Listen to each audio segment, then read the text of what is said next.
네, 웨스트민스터 신앙고백 32번째 시간입니다. 18장 1항부터 4항까지 전체를 같이 나누도록 하겠습니다. 구원의 확신이라는 제목으로 같이 말씀을 나누겠습니다. 로마서 8장 15절 우리 같이 한 목소리로 봉독하도록 하겠습니다. 너희는 다시 무서워하는 종의 영을 받지 아니하고 양자의 영을 받았으므로 우리가 아빠 아버지라고 부르짖느니라. 아멘. 우리는 지난주에 성도의 견인의 교리를 살펴봤죠. 사람들 많은 경우에 이 견인 교리를 생각할 때에 하나님이 택한 백성을 끝까지 놓지 않으신다라는 그 사실에 대해서, 핵심 사실에 대해서는 잘 이해합니다. 그러나 하나님께서 어떻게 그것을 하시는가에 대해서는 좀 진지하게 생각하지 못하는 경우가 참 많이 있죠. 그저 놓지 않으신다라는 그 결과만을 받아들인다라는 겁니다. 그러다 보니까 이 교리에 대해서 사람들이 오해하는 경우가 참 많이 있는데요. 그 오해가 주로 어떤 겁니까? 일단 하나님께서 믿음으로 의롭다 하신다라는 것, 이신칭의를 마치 구원의 전부인 양 놓아놓고 그렇게 믿음으로 의롭다함 받은 구원받은 자는 그 앞으로의 삶이 어찌됐든 하나님께서 완벽히 견인해내실 것이다, 절대 지옥 가게 하지 않으실 것이다 라고만 이해하는 거죠. 물론 믿음으로 의롭다함 받은 자는 결코 구원에서 탈락하지 않습니다. 그리고 하나님께서 끝까지 견인하시죠. 그 사실 자체는 분명히 성경적이고 맞는 말입니다. 그러나 이를 이해할 때에 정말로 중요한 하나님이 어떻게 그렇게 하시는지를 이해를 하지 않고 그냥 공식적으로만 이것을 외우게 되면요, 설령 이게 바른 교리적인 정답에 대해서는 알고 있다 할지라도 그게 나에게 적용되는 교리, 나에게 어떤 의미가 있는 교리는 절대 되지를 못한다는 거죠.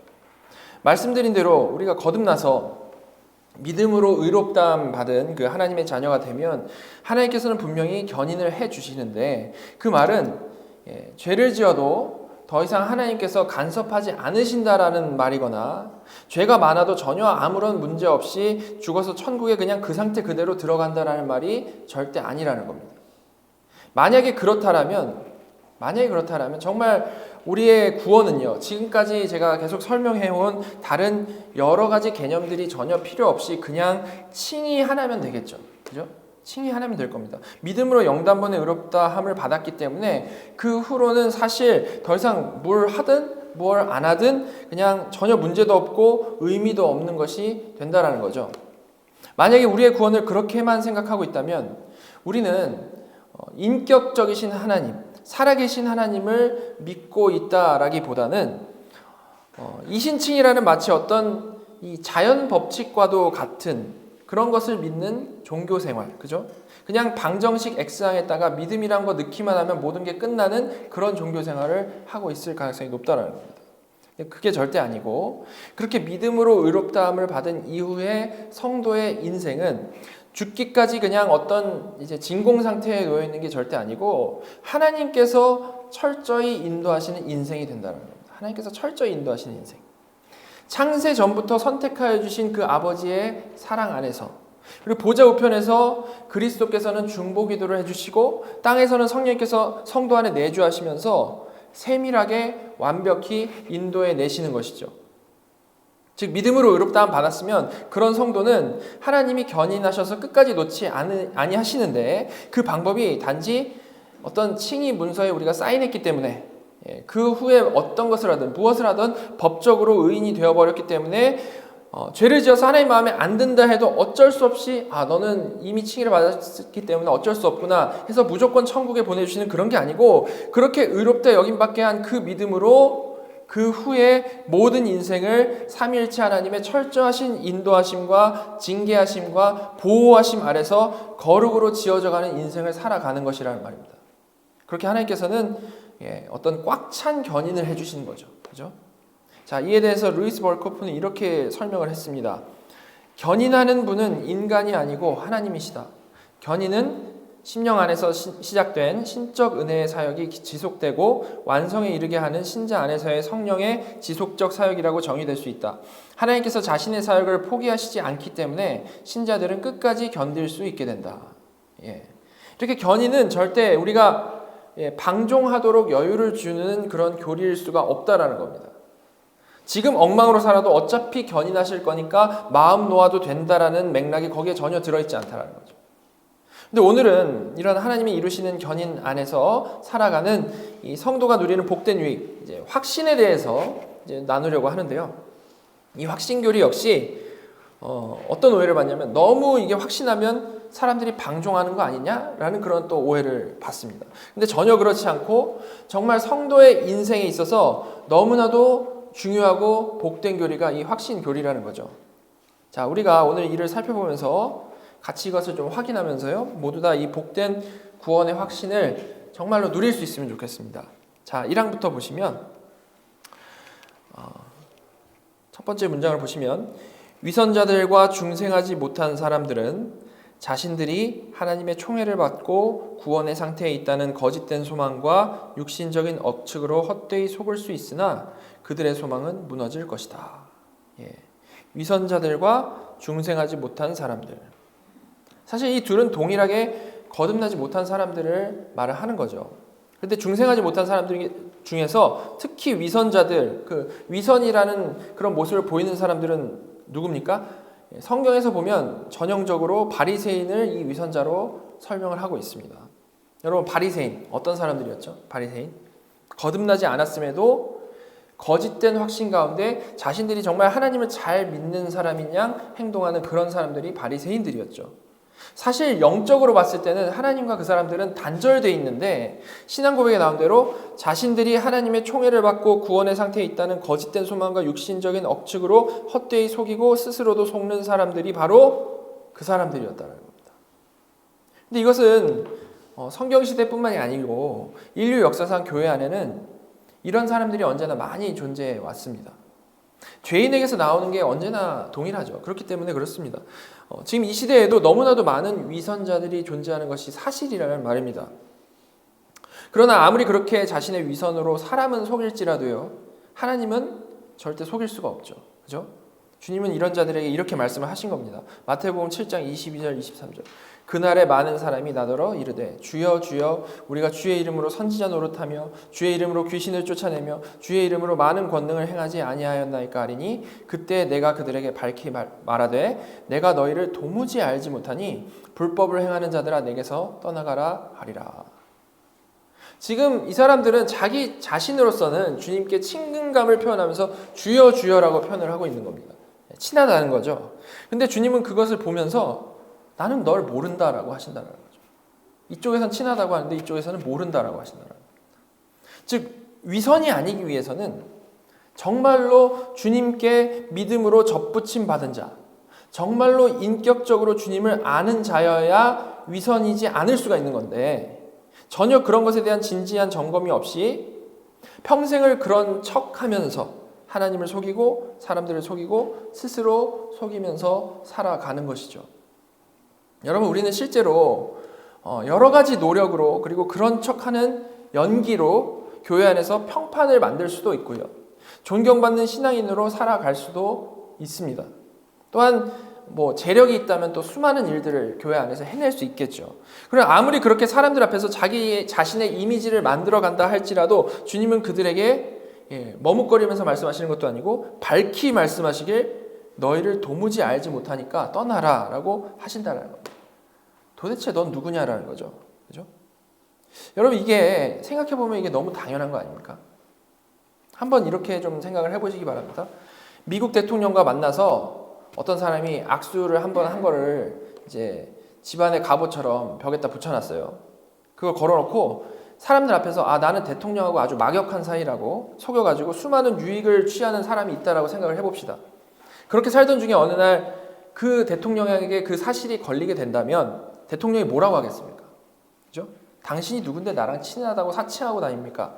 불법을 행한 당신은 떠나라가 아니고 감옥 가야겠네요. 이렇게 얘기하지 않겠습니까?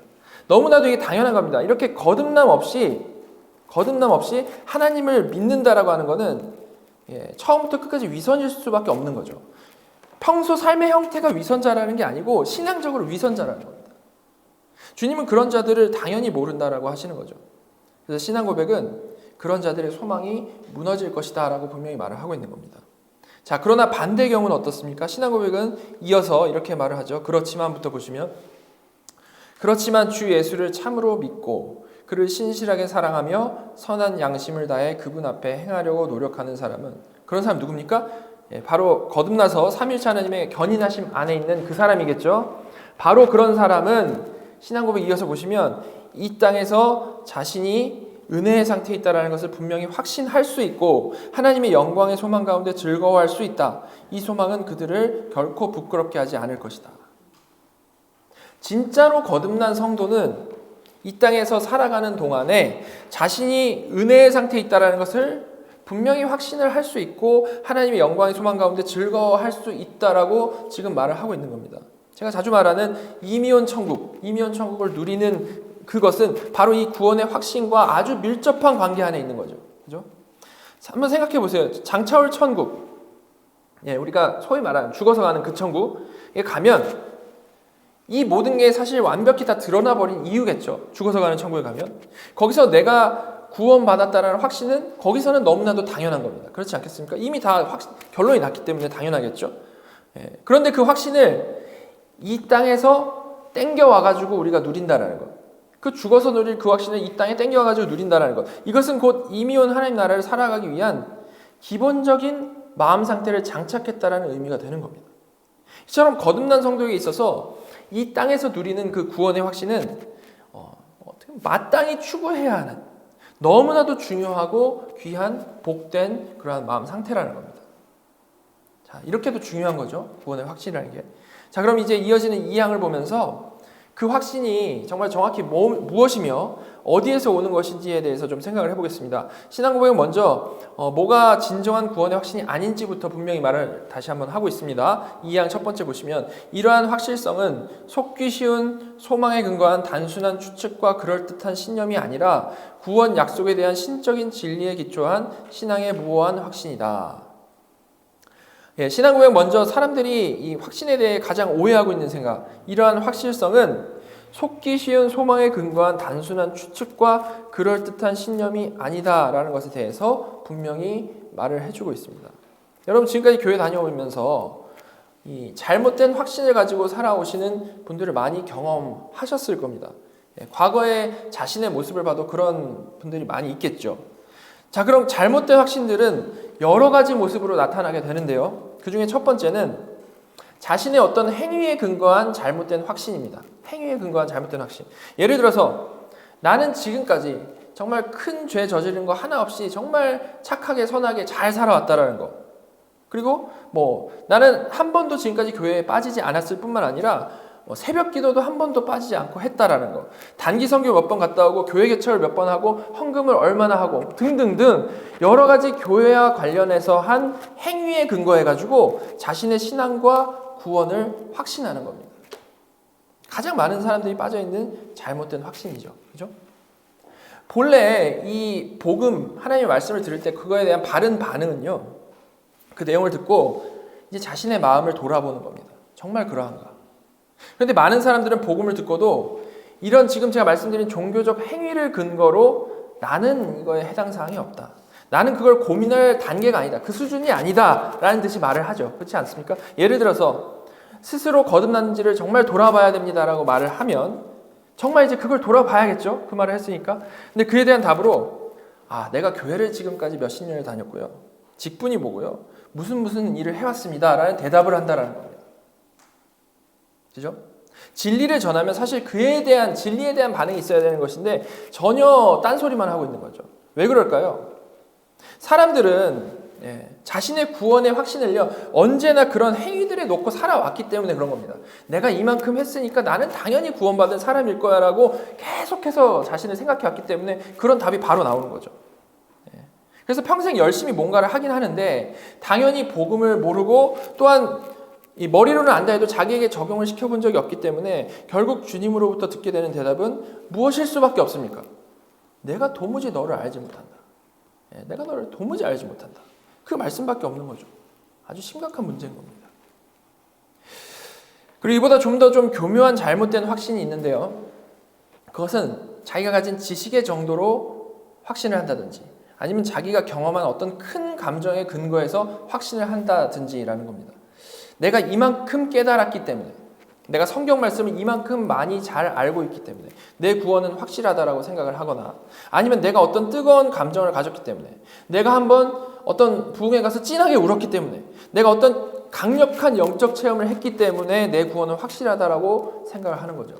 물론 이 지식과 감정은 너무나도 중요합니다. 그러나 우리의 이 구원의 확신이 내가 얼마만큼 많이, 얼마만큼 강하게 알고 느꼈다라는 것에 근거하고 있다면 그것은 잘못된 것이라는 거죠. 사람의 지적 능력은요, 다 다르죠. 그리고 사람의 이런 감성도 다 다릅니다. 따라서 어떤 많고 적음으로 확신을 가늠할 수는 없는 거죠. 그것은 확신보다 어떻게 보면 그걸로 인해서 교만으로 갈 가능성이 훨씬 더 높은 겁니다.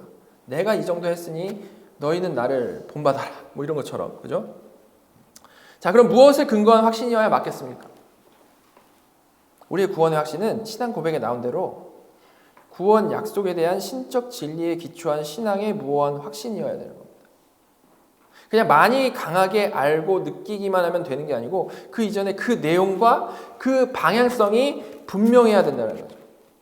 자, 이에 대해서 신앙 고백에 이어서 좀 더 자세히 설명하는데 보시면 이 확신은 하고 있죠. 이 확신은 구원의 약속들에 대한 신적인 진리와 이 약속들이 주어진 은혜에 대한 내적 증거와, 여기까지 보시면 일단 바른 확신은 구원의 약속들에 대한 신적인 진리의 기초를 둔다라고 말을 합니다. 예를 들어서 이런 약속이 있죠. 요한복음 10장 보시면 27절부터 29절. 내 양은 내 음성을 들으며 나는 그들을 알며 그들은 나를 따르느니라. 내가 그들에게 영생을 주노니 영원히 멸망하지 아니할 것이요 또 그들을 내 손에서 빼앗을 자가 없느니라. 그들을 주신 내 아버지는 만물보다 크심에 아무도 아버지 손에서 빼앗을 수 없느니라.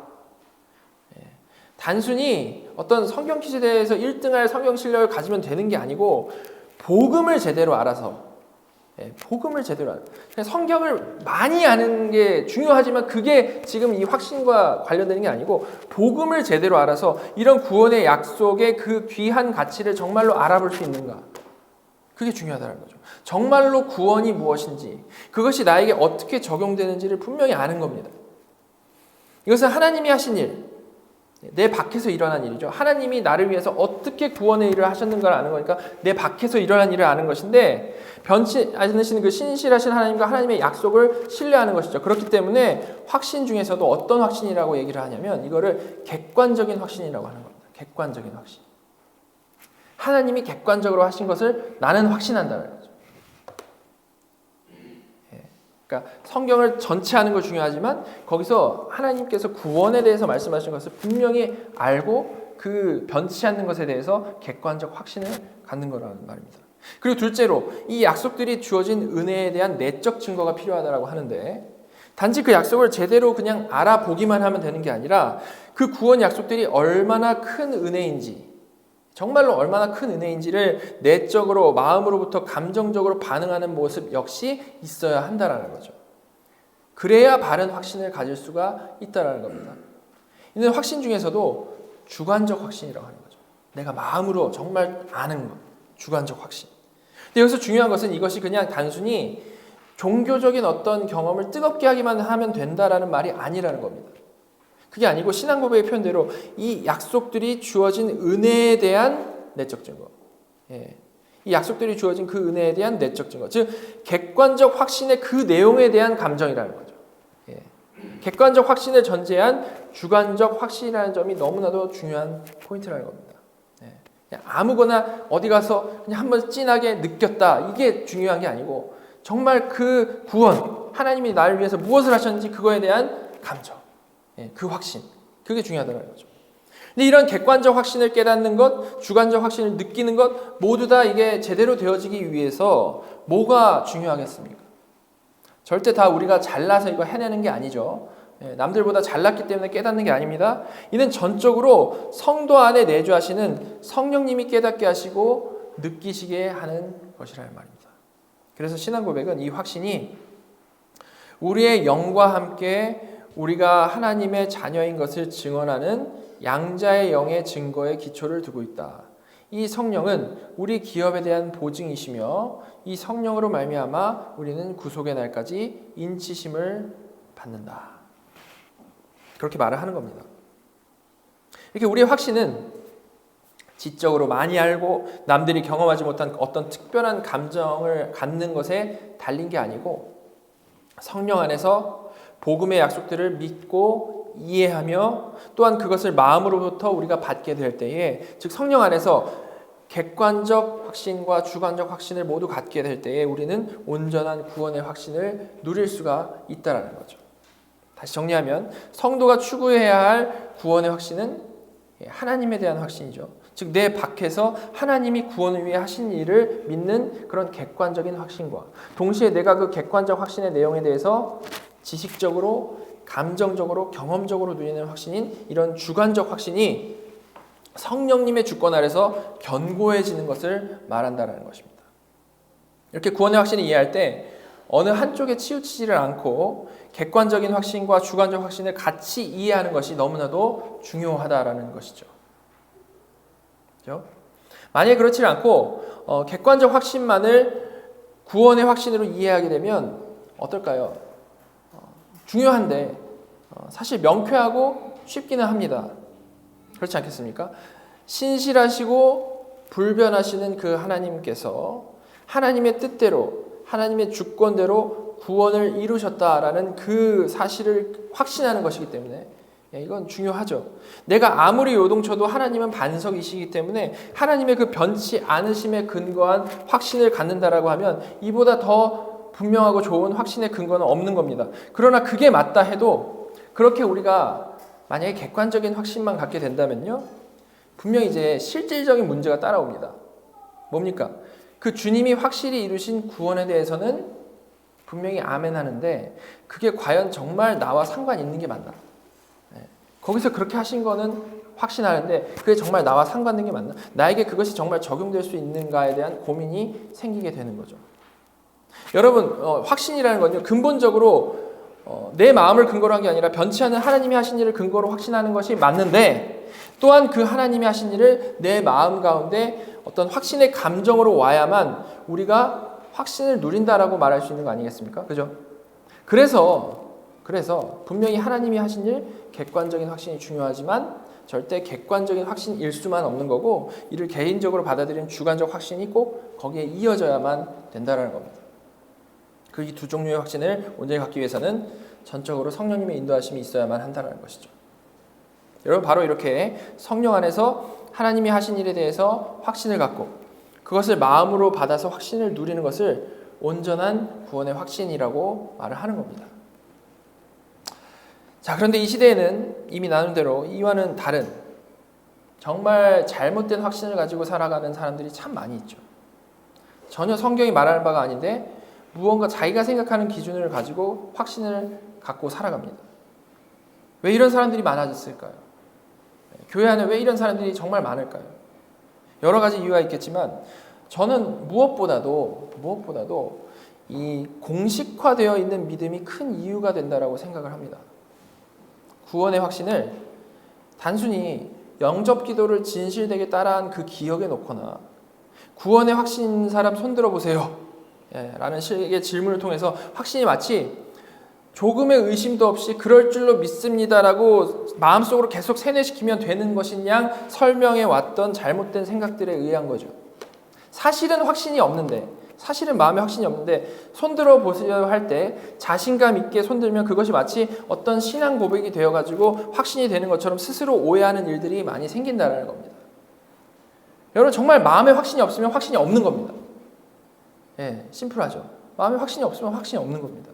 교회에서 아무리 인정을 해주고 사람들이 인정을 해준다 해도 그것과 자신의 확신은 별개라는 거죠. 자, 그래서 이런 잘못된 세태에 반해서 이제 어떤 많은 요새 맥락들이 생기냐면 자기 자신의 구원에 대해서 진지하게 돌아봅시다라는 그런 설교들이 많이 이제 들려오기 시작을 했고요. 물론 여전히 부족한 그런 설교들이 이제 막 보이기 시작했고, 그런 거짓 확신을 경계하는 모습은 개혁주의 안에서 특히 많이 나타나고 있습니다. 이런 모습은 분명히 좋은 모습임에 틀림이 없죠. 맹목적으로 교회 다니는 사람들, 그냥 어떤 확신 이런 거 생각도 안 해보고 구원에 대해서 생각도 안 해보고 그냥 교회 생활을 열심히 하는 맹목적으로 교회 다니는 사람들은 자신을 이렇게 돌아보게 되는 것은 정말 그 무엇보다도 중요한 것이기 때문에 그렇습니다. 그런 과정 중에 성령님께서 은혜 주셔서 제대로 그 복음의 능력을 알게 되는 것이기 때문에 이거 매우 중요하죠. 그런데 이것 역시 또 극단적으로 가면 오해가 생길 수 있습니다. 어떤 식으로 오해가 됩니까? 너무 자신을 돌아보는 것에만 매여가지고 마치 구원의 확신이란 것은 없는 것처럼 생각을 하면서 늘 말하는 게 뭐예요? 내가 이러고도 하나님 믿는 사람 맞나? 이것만 주구장창 반복하는 모습으로 신앙을 오해하는 겁니다. 그게 겸손한 것이고 그게 진실된 것이라고 어떤 신앙의 높은 지경이라고 그걸 생각을 하는 거죠. 여러분, 그러나 복음은요, 정말로 복된 소식입니다. 복된 소식. 죄에 눌리는 게 아니고 죄를 깨닫고 그리스도를 믿는 믿음으로 자유케 되는 게 복음이죠. 그런데 이런 사람들은 나는 죄인입니다를 진실되게 고백하는 것이 마치 신앙의 전부인 양 생각하는 덫에 걸려 있다라는 거예요. 그래서 늘 죄짐에 눌려 있는데 그러면서도 맹목적인 가짜 확신을 가지고 살아가는 그런 사람들보다는 낫다라는 생각을 또한 동시에 하기 때문에 매번 스스로 나는 죄인임자를 외치면서도 동시에 교만한, 상당히 이제 기형적인 모습의 신앙의 모습을 갖게 되는 거죠. 여러분, 이건 절대 맹목적 확신을 가진 사람보다 나은 모습이 아닌 겁니다. 분명히 죄를 깨달아야 하지만 죄에 눌려 있기만 한 모습은 절대 복음이 아니라는 거죠. 자, 칼빈은 이런 모습에 대해서 이렇게 말했습니다. 마귀는 믿는 자가 자신에 대한 하나님의 은혜에 대해 끊임없이 의심해야 하며 불안한 양심을 갖고 있지 않으면 안 된다라고 말한다. 그러나 사도 바울은 말한다. 그로 말미암아 우리가 믿음으로 서 있는 이 은혜에 들어감을 얻었으며 하나님의 영광을 바라고 즐거워하느니라. 기독교 신앙이란 우리로 하나님 앞에 담대히 설 수 있도록 해주는 것이다. 바울은 다른 곳에서도 동일하게 말씀하였다. 너희는 다시 무서워하는 종의 영을 받지 아니하였고 양자의 영을 받았으므로 아바 아버지라 부르짖느니라. 성령이 친히 우리 영으로 더불어 우리가 하나님의 자녀인 것을 증거하시나니 그러나 악한 자들은 행위의 공로에 기초한 의를 말함으로써 사람들을 의심과 절망과 파멸로 인도한다. 그죠? 우리는 많은 사람들이 지금 빠져있는 맹목적 확신으로 가면 안 되고요. 반대로 끊임없이 의심하는 불신으로도 가면 안 된다는 겁니다.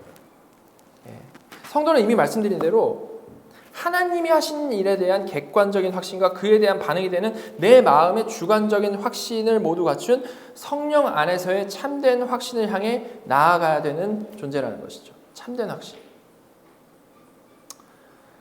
자, 그런데 이제 이 확신이 성도의 인생에 있어서 이렇게 중요함에도 불구하고 사망에서는 이제 이렇게 얘기를 하고 있어요. 사망 보시면 이러한 틀림없는 확신은 믿음의 본질에 속하는 것이 아니라서 참신자가 그 확신에 참여하기 전에 그는 오래 기다리고 많은 어려움으로 갈등할 수 있다. 여러분, 확신이 믿음의 본질에 속하는 것이 아니다. 이 말이 무슨 의미일까요? 쉽게 말해서 확신이 없어도 구원받는 데는 지장이 없다는 얘기입니다. 이미 살펴본 대로 영적으로 봤을 때 세상에는 두 종류의 인간이 있죠. 거듭나지 않은 자들과 거듭난 자들. 딱 두 가지 종류의 인간이 있는데, 그런데 거듭난 자를 인도하시는 하나님께서는 너무나도 젠틀하게 우리를 인도하시죠. 그렇기 때문에 자신의 형상인 사람들을 억지로 순종하는 기계로 바꿔가지고 움직이시지를 않으시고요. 소원을 두고 행하게 하시는 방법으로 인도하신다라고 했습니다. 그러다 보니까 거듭난 성도임에도 불구하고 우리가 지난주에 살펴봤던 17장 표현에 의하면 심각한 죄에 한동안 빠져 있는 사람이 있을 수 있는 거고, 하나님이 억지로 죄에 빠질 때마다 막 하늘에서 불을 내리시고 그럼 못 빠지겠잖아요. 근데 그게 아니고 심각한 죄에 한동안 빠져 있는 사람이 있을 수 있는 거고, 이 18장 표현대로 하면 오래 기다리고 많은 어려움으로 갈등하는 사람들이 있을 수 있는 겁니다. 하나님께서는 소원을 두고 행하게 하시지 대부분 억지로 막으시지 않기 때문에 그렇다는 거죠. 그리고 반면에 그렇게 어려운 사람만 있는 게 아니고 실제로 소원을 두고 순종의 삶을 살아서 구원의 확신을 풍성히 누리며 살아가는 사람도 있는 겁니다. 이렇게 구원 얻은 하나님의 백성 안에도 한쪽에는 그 복된 구원을 낭비하며 살아가는 사람들이 있고, 한쪽에는 그 구원을 생생하며 누리면서 살아가는 그런 사람들이 있다는 것이죠. 거듭난 자 안에도 이렇게 스펙트럼이 넓게 있다는 겁니다.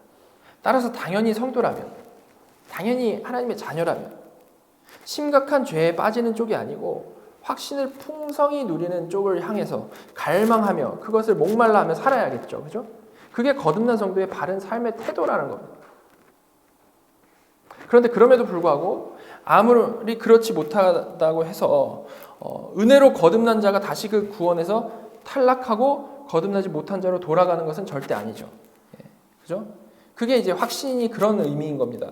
구원의 필수적인 이 표현대로 하면 확신은 믿음의 본질에 속하는 것이 아니기 때문에. 그죠? 확신이 없어서 아쉽지만 그렇다고 구원에서 탈락하고 이런 건 아니라는 거죠.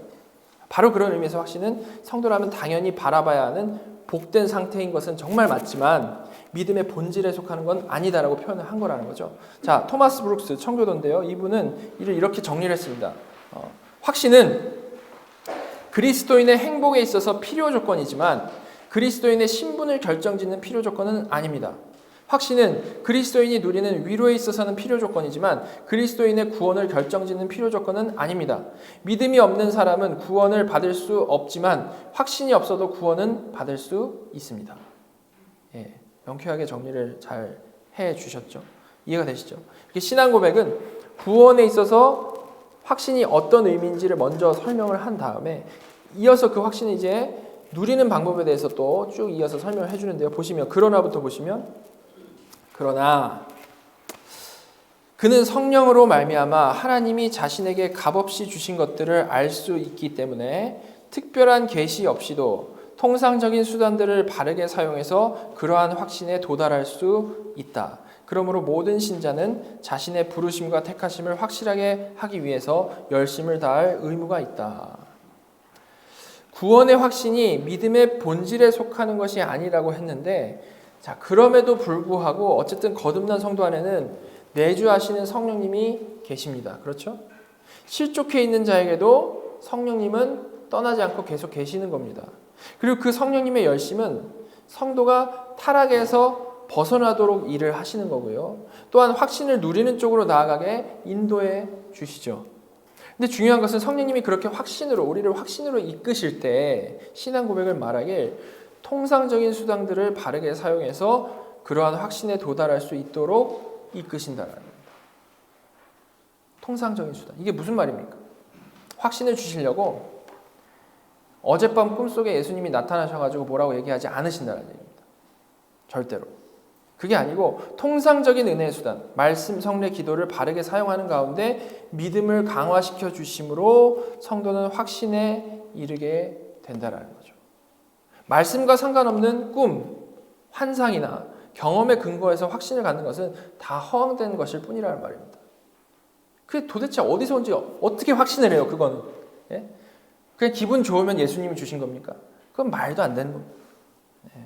다시 말씀드리지만 우리의 확신의 내용은 객관적 확신, 하나님께서 우리 구원을 위해 뭘 하셨고 무엇을 약속하셨는가에 대한 확신이지 뜬구름 잡는 경험들 때문에 확신하는 게 아니라는 거죠. 자, 그리고 신앙 고백은 마지막에 모든 신자가 자신이 부름받았다는 것과 택함받았다는 것을 확실하게 하기 위해서 열심을 다할 의무가 있다라고 했는데, 자, 뭘 열심히 해야 한다는 말입니까? 지금 말씀드린 대로 자다가 꿈을 꾸기 위해서, 예수님의 음성을 듣기 위해서, 하나님의 음성을 듣는 법, 이런 책들 많이 있잖아요. 그런 걸 하기 위해서, 뭔가 신비한 경험을 하기 위해서 열심히 해야 하는 것을 말하는 것이 아니겠죠. 그게 아니고 통상적인 수단, 말씀, 성례, 기도 열심히 하고 소중히 여기고 이를 통해서 객관적으로 주님께서 무엇을 다 이루셨는지 잘 이해하고 그것을 묵상함으로 또한 그 은혜가 얼마나 큰 것인지를 마음으로부터 아멘 하도록 열심을 다할 의무가 있다는 거예요. 자녀니까 의무가 있다는 거죠. 이해가 되시죠? 예. 우리 이거 해야 된다는 거예요. 자, 그렇게 성경적인 바른 확신을 향해 나아가서 그 확신을 누리게 되면, 자, 이제 결과들이 나타나는데요. 어떤 결과들이 나타납니까? 이에 대해서 신앙 고백은 이렇게 얘기를 하고 있죠. 이렇게 할 때에, 우리가 그 의무를 다할 때, 통상적인 수단으로 의무를 다할 때 그의 마음은 성령 안에서 누리는 평강과 기쁨으로, 하나님께 대한 사랑과 감사로, 그리고 순종의 의무를 힘써서 즐겁게 행하는 것으로 확장된다. 이러한 것들은 확신에 마땅한 열매들이다. 성도가 성령 안에서 이런 진정한 확신을 누리게 될 때 분명히 거기는 그 확신으로부터 오는 열매들이 따르게 된다는 겁니다. 자, 로마서 8장 15절 다시 한번 읽으면, 너희는 다시 무서워하는 종의 영을 받지 아니하고 양자의 영을 받았으므로 우리가 아빠 아버지라고 부르짖느니라. 전에는 죄에 눌리고 또한 정죄하는 이 율법에 눌려가지고 하나님을 믿는다고 하면서도 사실 하나님이 무섭고 하나님이 부담스러웠습니다.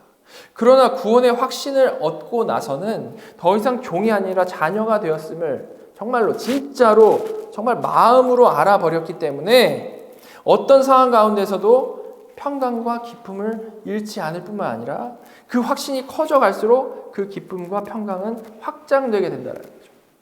확신 안에서 확장이 된다는 겁니다.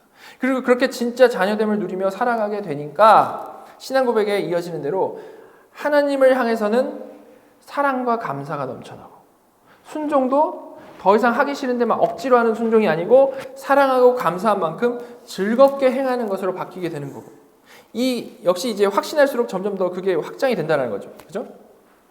이러한 것들은 진정한 확신을 가진 사람에게 나올 수밖에 없는 마땅한 열매다라고 신앙 고백은 말을 하고 있는 겁니다. 이렇게 확신이 중요한 거죠. 이미 온 하나님 나라와 너무나도 밀접한 관련이 있는 겁니다. 자, 그리고 그뿐만이 아니죠. 또한 너무나도 당연한 결과가 있는데 신앙 고백은 이어서 이렇게 얘기하죠.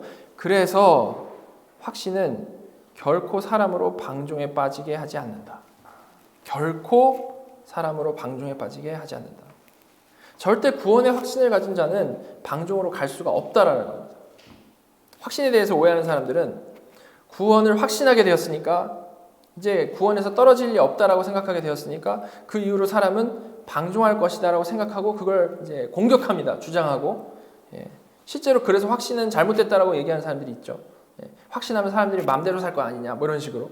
그러나 우리의 확신이 진짜라면 절대 방종으로 갈 수가 없는 겁니다. 그죠? 왜 그러겠습니까? 확신이라는 것은 말씀드린 대로 하나님께서 나를 위해서 어떤 큰일을 하셨는지를 정말로 머리로 깨닫고 알고 깨닫는 그 객관적인 확신과 동시에 그 은혜에 대해서 마음으로 깨닫는 주관적 확신의 조합이라고 했죠. 그죠?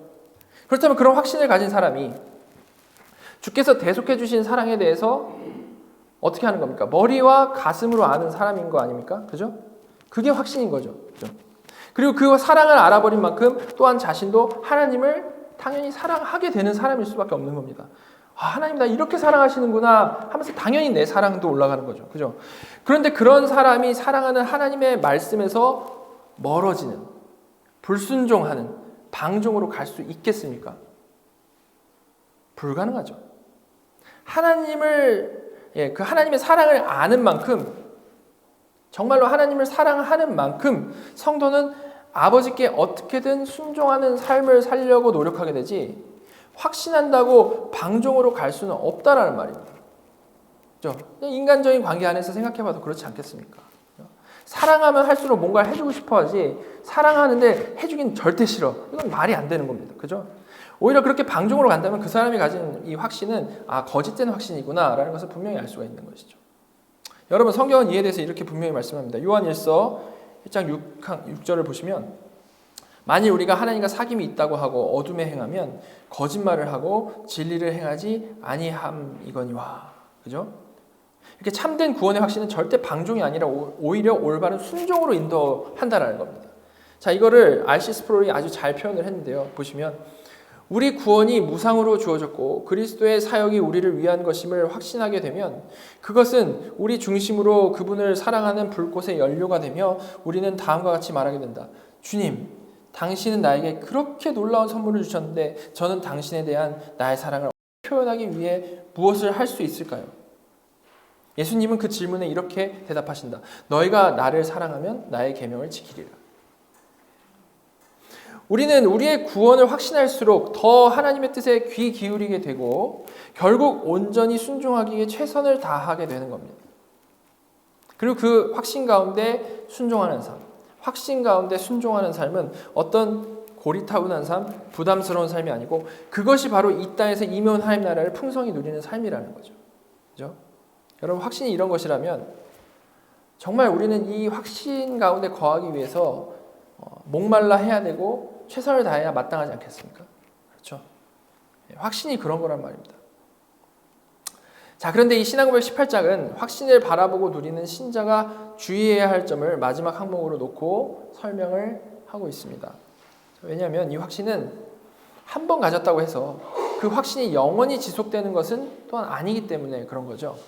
자, 마지막 사항 보시면 참 신자라도 구원의 확신이 다양하게 흔들리며 감소되며 일시 중단될 수 있다.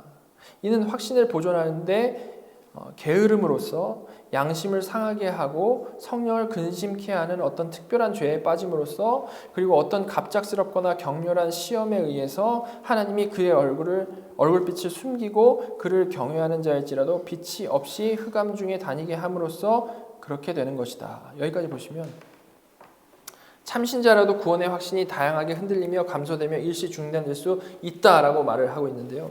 그 이유를 크게 네 가지로 얘기를 하고 있습니다. 첫 번째는 확신을 보존하는데 게을러서라고 얘기를 하고 있죠. 여러분, 자주 말씀드리지만 성도에게 게으름은 아주 심각한 문제입니다. 정말 죄죠. 근데 많은 사람들은 이 게으름을 그리 큰 죄로 생각을 하지를 않습니다. 왜 그렇습니까? 왜냐하면 이 게으름이라는 것은 내 문제지 이게 남한테 피해를 준다고 생각을 하지 않기 때문에 그렇죠. 그죠? 기본적으로 그렇게 생각을 합니다.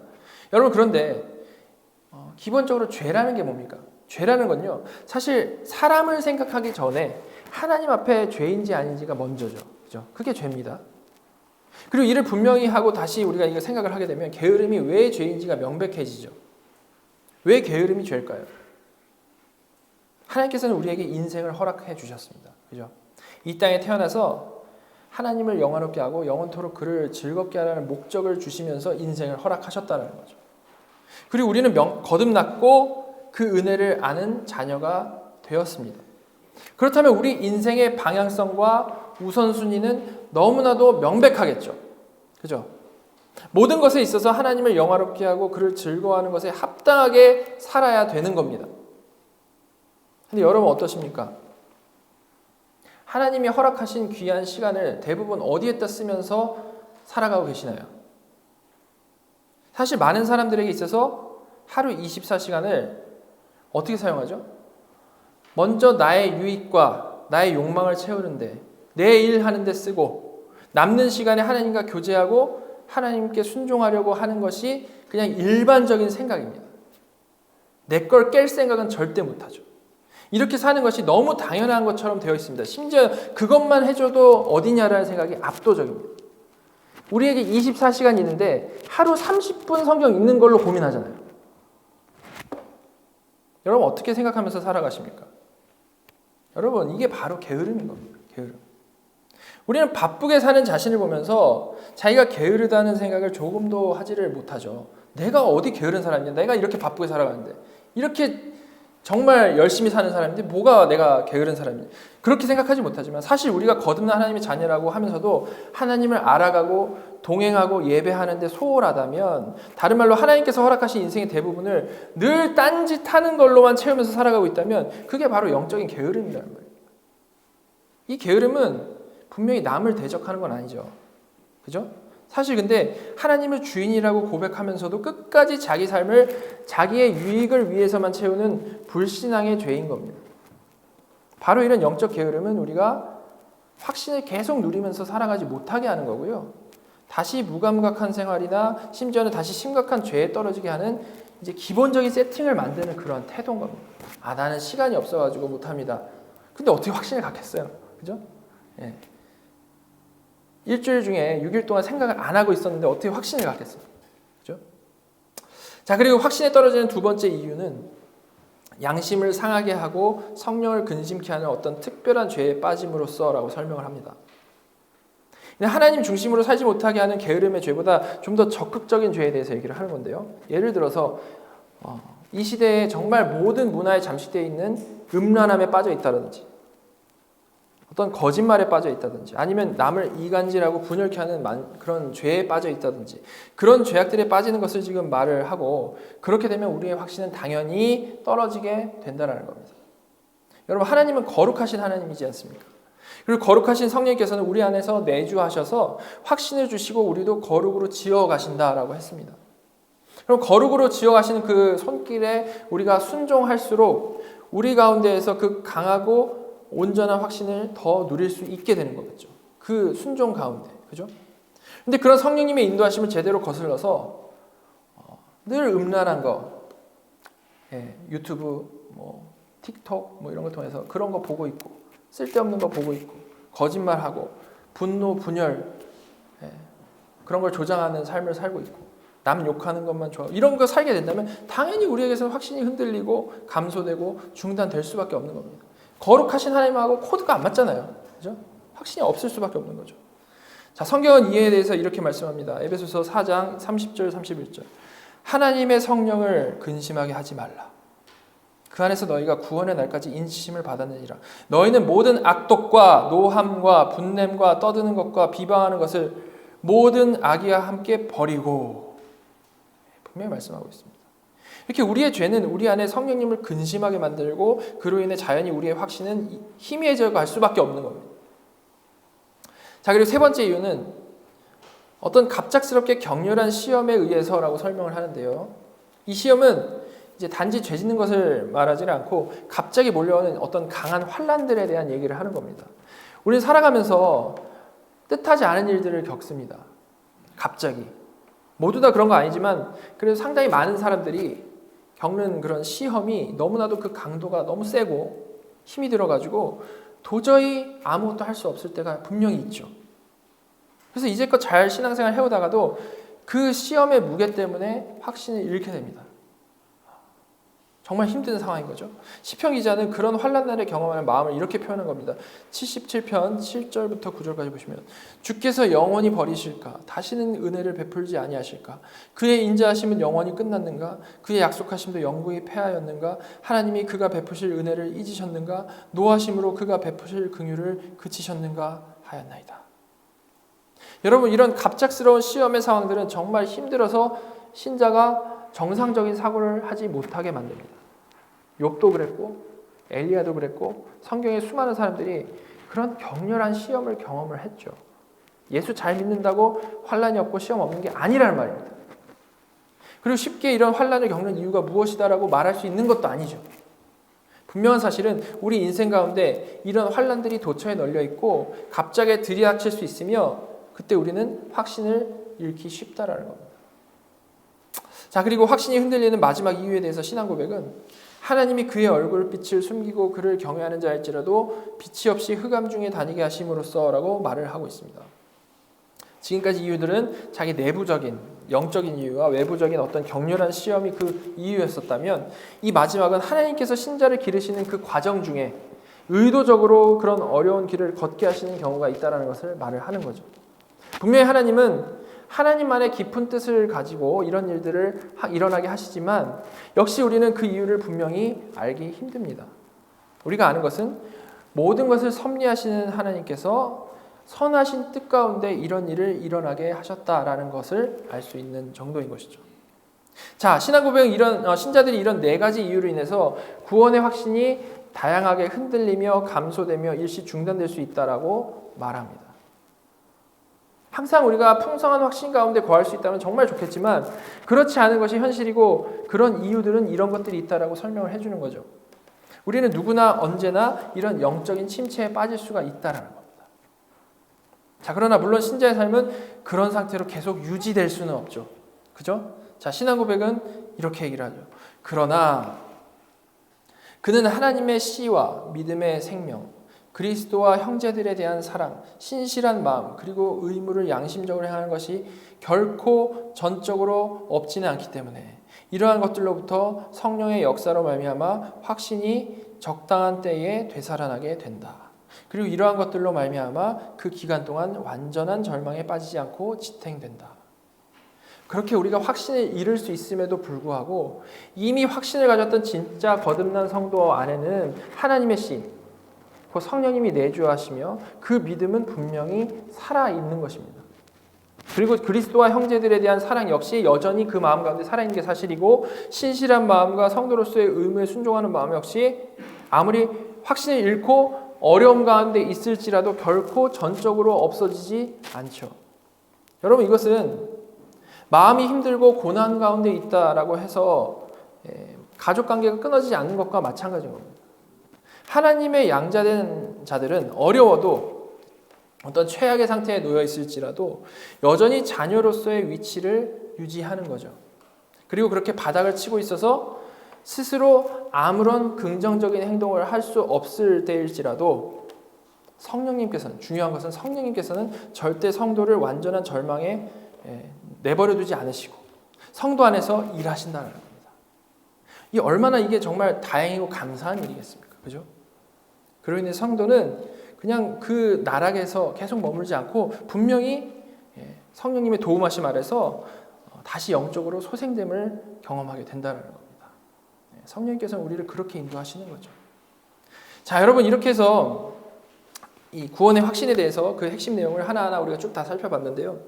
이 구원의 확신 챕터는 이 구원론의 마지막 챕터인데, 저는 이 앞서 설명해온 구원의 여러 가지 요소들 하나하나 잘 이해하는 거 정말 중요하지만, 그보다 이 확신에 대해서 정말로 우리가 제대로 알고 확신을 가지고 살아가는 것이 정말로 실제적으로 중요하다라고 생각을 합니다. 왜냐하면 이 구원의 확신은 하나님이 의롭다 하시고 양자 삼아 주신 그 성도가 성화의 삶을 살아가는 데 있어서 가장 기본이 되고 동력이 되는 마음 상태이기 때문에 그렇죠. 확신 가운데 이런 모든 것들을 할 수 있다는, 전에 말씀드린 대로 우리의 이 칭의뿐만 아니라 성화도 하나님이 주권적으로 이끌어 가시는 성화라고 했는데, 그래서 그 성화의 열매가 성령님이 맺으신 열매, 성령의 열매라고 했죠. 그리고 성화의 삶을 살아가는 성도의 마음 상태는 억지로가 아니고 빌립보서 말씀대로 소원을 두고 행하는 마음 상태라고 했습니다. 자, 그런데 오늘 살펴본 내용에 의하면 그렇게 성도가 소원을 두고 행할 수 있는 이유는 정말로 다른 게 아니고 성령님께서 성도 마음에 확신을 주셔서 그럴 수 있다라는 거죠. 확신을 주셔서. 즉, 이 구원의 확신은 성도가 온전히 열매 맺는 성화의 삶을 살아가는데, 정말 이 땅에서 살아가는데 정말로 승리하며 이미 온 하나님 나라를 누리는 삶을 살아가는 데 있어서 가장 근본이 되고 필수적인 마음 상태라는 겁니다. 이게 너무 실제적으로 중요하다는 거죠. 그래서 우리가 이제 앞으로 우리가 주일마다 읽고 나눌 책이죠. 믿음의 확신을 누리는 삶에서 조엘 비키는 이렇게 얘기를 하고 있습니다. 확신 없이 구원받는 것은 가능하다. 하지만 확신 없이 건강한 그리스도인이 되는 것은 거의 불가능하다. 확신이 없어도 우리는 오직 믿음으로 그리스도와 연합하여서 구원을 얻을 수 있지만, 그러나 그 구원의 삶이 복되고 정말 건강하고 능력 있고 열매 맺는 삶이 되기 위해서는 하나님의 그 구원 약속에 대한 확신과 그것이 내 마음 가운데 은혜로 자리 잡는 확신이 정말로 필수적이고 그것이 곧 모든 것의 동력이 된다는 겁니다. 그래서 이런 진짜 확신을 가진 사람은 교회에서 열심히 섬길수록, 또한 복음적인 삶을 살아가게 될수록 자기 삶 가운데 그 이미온 하나님 나라가 점점 멀어지는 게 아니라 점점 더 구체화되어져 가기 때문에 그 마음에 기쁨과 감사가 더하게 되고요, 더 풍성한 은혜를 누리는 쪽으로 자라나게 되는 겁니다. 확신 있는 사람. 반면에 그런 확신이 없이 맹목적인 확신이든 어떤 것이든 그런 확신, 진짜 확신이 없이 그냥 율법을 그냥 꾸역꾸역 지키는 마음 상태로 섬기고 살아가게 되면 그 모든 일들이 어떻게 인식됩니까? 수고와 무거운 짐으로 인식이 되고, 그래서 꼭 나오는 모습이 뭐냐면 이제 나는 이렇게 하고 있는데 너는 도대체 뭐하냐, 이런 식으로 다 보이는 거죠. 왜 나만 이러고 있냐, 이렇게 되는 겁니다. 더 이상은 지쳐서 못하겠다. 우리 교회에서 많이 봤던 거 아닙니까? 조금 하고 나면 번아웃 되는 거, 순서대로. 그죠? 이렇게 우리의 구원의 확신은 이미 받은 하늘의 모든 신령한 복을 누리며 살아가는 데 있어서 가장 핵심에 놓여있는 아주 중요한 마음 상태라는 겁니다. 여러분, 이런 복된 확신을 가지고 누리며 살아가기 위해서 가장 먼저 이 객관적 확신의 내용, 그리스도께서 나 같은 죄인을 위해 하신 일들을 정말로 잘 묵상하시고, 또한 이 주신 약속들을 정말로 잘 붙잡을 수 있기를 간절히 바랍니다. 그냥 머리로만 이해하고 마는 것이 아니고 이를 정말 성령 안에서 기도하고 정말 묵상함으로 그 깨달은 진리들이 정말 마음에 내려와서 나를 사랑하신 그 하나님을 나 역시 마음으로 사랑하고, 또한 같은 마음으로 이웃을 사랑하며 점점 더 풍성한 확신 가운데 거하는 저와 여러분 모두가 되기를 간절히 소망합니다. 같이 기도하겠습니다. 하나님, 오늘 말씀을 통해서 이 시대에 너무나도 잘못된 확신 가운데 살아가고 있는 사람들이 많음을 다시 한번 돌아봅니다. 자신의 죄악됨을 전혀 모르고 자신의 행위와 지식과 감정에 근거해서 잘못된 확신을 갖고 있는 수많은 사람들, 반대로 자신의 죄악됨을 아는 것이 신앙생활의 전부이냐 오해해서 늘 무거운 짐을 지고 사는 사람들, 하나님, 저희가 지금까지 혹시 이런 모습이었다면 오늘 분명히 깨닫게 하여 주셔서 하나님께서 나 같은 죄인을 구원하시기 위해 무엇을 하셨는지, 또한 우리에게 어떤 변치 않는 약속을 주셨는지를 정말로 분명히 알고 믿고 이를 마음으로 받아서 정말 견고하고도 뜨거운 확신 가운데 살아갈 수 있게 인도하여 주시옵소서. 저희가 확신을 갖기 위하여 다른 어떠한 잘못된 방법들을 추구하지 않게 하여 주시고, 더욱더 말씀을 읽고 더욱더 연구하게 하여 주시고, 기도하게 하여 주시고, 성례에 참여하여 그 은혜를 누림으로써 그 가운데 정말로 확신하게 하여 주셔서 게으름과 여러 가지 죄악에 빠지지 않는, 정말 날마다 경성하여 장차올 하나님 나라에 이르기까지 날이 갈수록 풍성한 확신을 누리며 살아가는 저희 모두가 될 수 있도록 인도하여 주시옵소서. 하나님 아버지, 정말 이 땅에서 귀하고 복된 하나님 나라 백성으로 확신 가운데 살아가기를 간절히 소망합니다. 하늘에서 중보기도 하시는 주님, 우리 안에서 일하시는 성령님, 우리를 그렇게 복된 삶의 모습으로 인도하여 주시옵소서. 지금 살아서 우리의 예배를 받으시는 우리 구주 예수 그리스도의 이름으로 감사하며 기도드렸습니다.